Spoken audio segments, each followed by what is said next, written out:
বিভিন্ন প্রকল্পের উদ্বোধন করে ৪৩তম প্রতিষ্ঠা দিবস পালন করল নাবার্ড। ইতিহাস তুলে ধরার পাশাপাশি ভবিষ্যৎ পরিকল্পনা নিয়েও জানালেন নাবার্ড কর্মকর্তারা। গ্রামীণ কৃষক ও জনগণকে আর্থিকভাবে স্বাবলম্বী করতে ১৯৮২ থেকে পথ চলা শুরু হয়েছে নাবার্ডের। প্রতিষ্ঠাতার পর পেরিয়েছে ৪৩ বছর।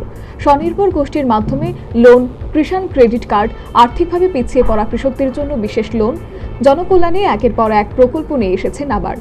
১২ জুলাই এই ইতিহাস ঘুরে দেখলেন নাবার্ডের কর্মকর্তারা। ধন্যবাদ জানালেন পথ চলার সঙ্গীদের। পাশাপাশি গ্রামীণ অঞ্চলে অর্থনৈতিক সচেতনতা বাড়াতে এবং অর্থনৈতিকভাবে স্বাবলম্বী করতে উদ্বোধন করেন একাধিক প্রকল্পের। গ্রামীণ ব্যাংকের মোবাইল এটিএম ভ্যানের উদ্বোধন করেন নাবার্ড। এর ফলে উপকৃত হবেন প্রচুর প্রান্তিক মানুষ।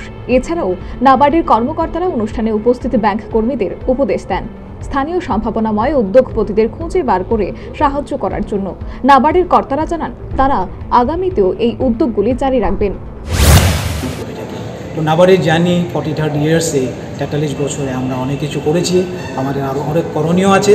আমরা আবারও এই প্রতি বছর আমরা এই ১২ জুলাইটাকে প্রতিষ্ঠা দিবস হিসাবে পালন করি। এই দিনটাতে আমরা পেছন দিকে দেখি আমরা বিগত বছরগুলোতে কী করলাম আর এখন কি করছি, আগামী দিনে আমাদের কি করতে হবে। তাছাড়াও এই অনুষ্ঠানে কৃষিক্ষেত্র সহ ফিশারির একাধিক অসুবিধার কথা তুলে ধরেন বিশেষজ্ঞরা। জানান, পরিকাঠামোগত কয়েকটি সমস্যা আছে ঠিকই, তবে ত্রিপুরার মাটি ও জল ভালো, কৃষিক্ষেত্রে অনেক সম্ভাবনা আছে।